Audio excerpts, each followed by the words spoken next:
Demba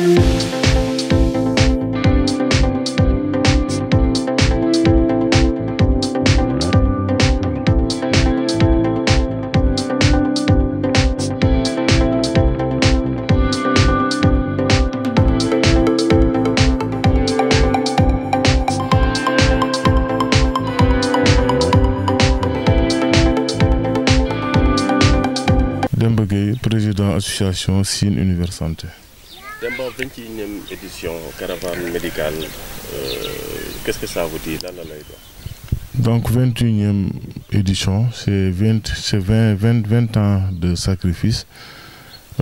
C'est 21 ans de sacrifice qu'on a fait, 21 ans de parcours, de détermination, de don de soi, et 21 ans aussi de partage, de solidarité et d'entraide entre l'association et les populations du monde rural.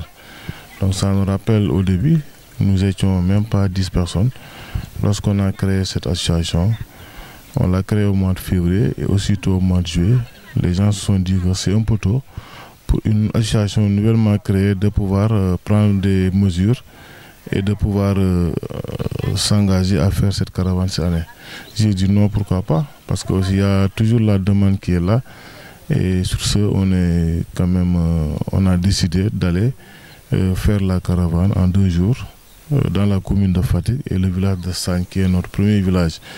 Donc c'est ça où le goût a été vraiment senti et que les gens se sont donnés corps et âme pour pouvoir maintenir cette caravane-là, ce qui nous a valu aujourd'hui la 21e édition. Alors, on a vu qu'il y a plus de 15 villages que vous avez déjà planifiés. Alors, pourquoi le choix de ces 15 villages-là? Bon, cette année, on a voulu allonger la caravane avec vraiment la collaboration de nos partenaires qui ont des objectifs vraiment très importants parce qu'ils sont là pour aider. Et pour aider aussi, ils veulent vraiment capter le maximum. Et nous aussi, on a dit 50% des villages de la dernière édition ont été maintenus parce qu'on a jugé nécessaire de poursuivre ce travail-là qui n'a pas été achevé l'année dernière. Et aujourd'hui, cette année, on a pu le faire. Donc, à part ça aussi, on a su élargir la gamme de prestations de services. Donc, en amenant pas mal de personnel médical avec le plateau technique et vouloir aussi satisfaire le maximum de population. 15 villages, c'est beaucoup, mais je pense que c'est pas impossible parce que vu le démarrage jusque-là où nous sommes, je pense que tout le monde a donné tout ce qu'il a et qu'on a vu l'engouement et l'affluence et vraiment l'adhésion de ces populations qui est vraiment notre raison d'être pour cette caravane médicale 2021-2024.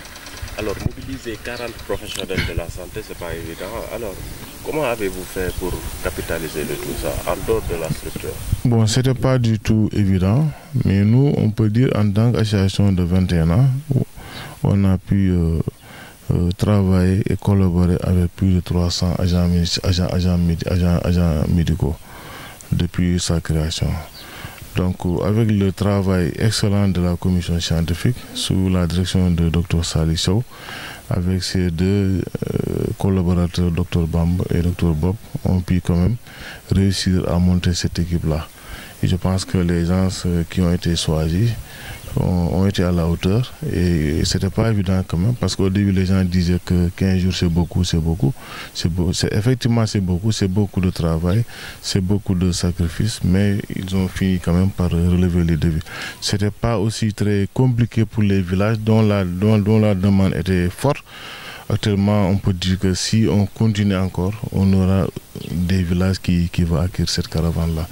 Donc, c'est ça qui nous motive, c'est ça qui nous permet aussi d'aller de l'avant et de les assister, de les accompagner sur le plan médico-social. Parce que aussi, si on fait le répertorium de vraiment des villages qu'on a traversés, donc on sent qu'il y a énormément de demandes qui est là.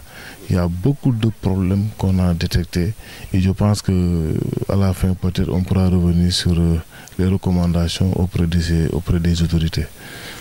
Alors, d'après les premières statistiques, on a vu qu'il y a 5280 personnes touchées. Alors, est-ce que vous pouvez revenir sur ces chiffres-là? Je pense que ces chiffres-là, ça peut se justifier, hein, parce que on a traversé des communes dont vraiment ils ont les moyens pour quand même prendre en charge leur population. Et aussi, on a traversé des villages où il n'y a pas de poste de santé ni case de santé. Et là, vraiment, on a senti la demande qui est là. On a vu vraiment des personnes vraiment malades et qui avaient besoin de la prise en charge de l'équipe médicale.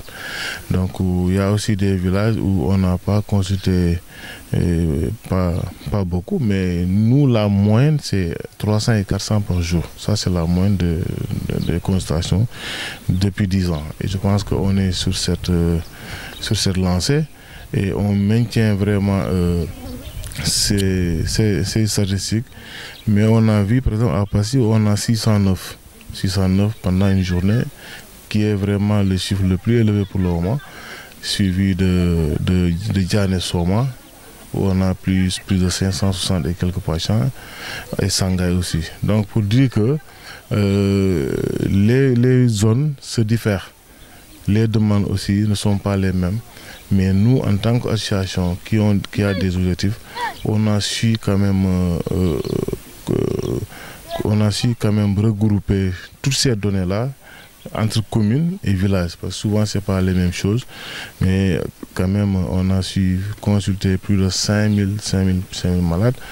L'année dernière, pour tous les 10 villages, on n'avait que 4142. Ça veut dire que nous avons dépassé les chiffres, les statistiques de l'année dernière et espérons pour la dernière étape qu'on pourra aller plus loin aussi. Alors, vous avez très tôt compris l'appel du président de la République, son Excellence M. Diomaye Faye, dit que... Alors, est-ce que si vous avez un message à lancer à l'endroit du président? Tout d'abord, je lance un appel solennel à son Excellence, M. le Président.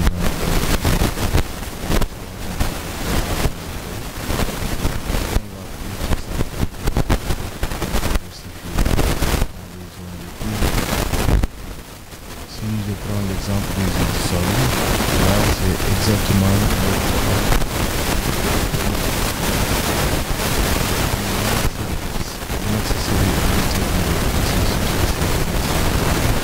c'est des choses qu'on a remarquées. Mais à part même les îles, ici même dans les villages,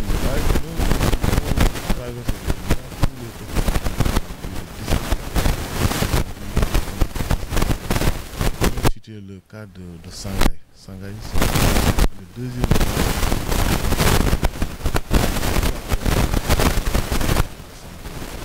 Encore moins cas de santé. Les villageois, les chefs de village, l'amicale des jeunes, tous ont fait beaucoup de plaidoyer, beaucoup de demandes, mais jusqu'à présent, il n'y a pas de réponse et nous lançons un appel au ministère de la Santé vraiment de prendre en charge ces questions et ces doléances et que la police sanitaire puisse être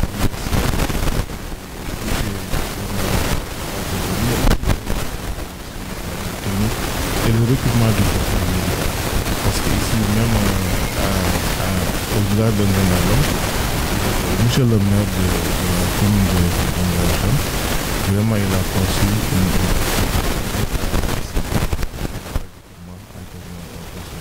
ça aussi, c'est des choses qu'on a vues dans cette caravane-là. Et cette caravane-là aussi nous permet aussi, nous, en tant qu'acteurs de la santé, de détecter les différentes difficultés et les problèmes. Et on va en faire des recommandations. Bon, lorsqu'on va présenter les rapports, mais aussi de faire des plaidoyers auprès de ces autorités et que nous lançons un appel à son Excellence vraiment de revoir vraiment la politique, surtout la cartographie sanitaire au niveau des villages. C'est vrai que les districts sont bien équipés parfois, ils ont des postes, parfois ils ont des centres de santé ou bien des cases, mais il y a des zones où la population est dense et qu'il n'y a pas de structure de santé, ni même une case de santé. Je pense aussi que ça fera partie de nos recommandations à la fin de cette caravane et nous espérons que les autorités vont prendre les mesures nécessaires pour éradiquer ces problèmes des populations. Oui.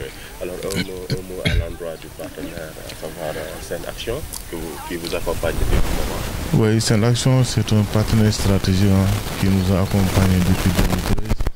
Nous avons cette année 11 ans de collaboration et 11 ans de réalisation. Je dis que cette action, c'est une association qui regroupe des étudiants de 3e année de médecine à la faculté de Rouen en France, qui sont engagés à quand même aider les populations du Sine à travers les récoltes de fonds qu'ils mènent au niveau de la France. Ils organisent des activités de recherche de fonds pour essayer de financer cette caravane-là en collaboration avec l'association Sine Universelle Santé. Donc ils ont vraiment apporté beaucoup de choses parce qu'on peut dire même sans cette collaboration-là, nous n'allons jamais penser à faire cette longue caravane-là. Ça, je tiens à le dire parce qu'ils nous ont beaucoup accompagnés sur les médicaments, sur la logistique. Et je pense que même côté matériel médical, ils nous ont amené un appareil essayé cette année. Et je pense que ça, c'est très important pour la prise en charge des patients qui ont la maladie de la cardiologie.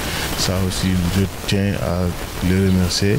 Et à part même leur appui, ils viennent, voilà, ils prennent le billet d'avion, ils viennent avec nous dans la caravane, ils travaillent, voilà, ils apprennent aussi auprès des médecins sénégalais de l'association pour acquérir de nouvelles expériences au niveau du Sénégal. Et je pense que c'est une collaboration bénéfique et fructueuse pour les populations de la région du Sine Saloum et particulièrement et en général même les populations du Sénégal, parce que nous ne nous limitons pas uniquement à la région du Sine Saloum, parce qu'on part dans toutes les localités du pays dès que la demande est exprimée auprès de l'association. Vis-à-vis de vos membres, de volontaires, bon, je ne cesserai jamais de les remercier parce que c'est des gens qui se sont tout donnés. Ils ont laissé leurs occupations, leur travail, leur stage et d'autres obligations, mais ils sont vraiment acceptés de nous accompagner, de partir avec nous, avec les conditions climatiques, la pluie, la chaleur, tout ça. Vraiment, ils n'ont jamais abdiqué, ils n'ont jamais baissé les bras. Donc, je les remercie de leur sens élevé de civisme et de sens de partage avec son prochain.